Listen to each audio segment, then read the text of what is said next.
आयुष्यात नेहमी एक नियम ठेवा, सरळ बोला, खरं बोला आणि तोंडावर स्पष्ट बोला. त्यामुळे जे आपले आहेत ते समजून घेतील आणि जे कामापुरते स्वार्थी आहेत ते आपल्या आयुष्यातून निघून जातील.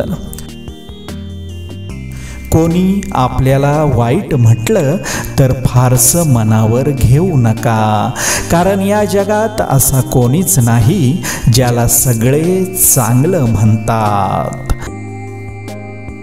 मित्रांनो, गरीब असणं गुन्हा नाही, कारण दारिद्र्य कधीच माणसाला संपवू शकत नाही. पण आळस, आपल्या कर्तव्याविषयी उदासीनता आणि आयुष्यात कोणतेही नसलेले ध्येय माणसाला पूर्णतः नेस्तनाबूत करते.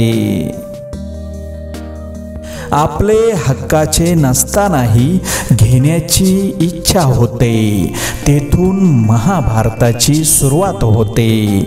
आणि जेव्हा आपले हक्काचे असूनही सोडण्याची इच्छा होते, तेथून रामायणाची सुरुवात होते. चहासारखं कायम आवडीचं राहण्यासाठी, दर्जा राखण्यासाठी स्वतःला रोज चहासारखं उकळून घ्यावं लागतं.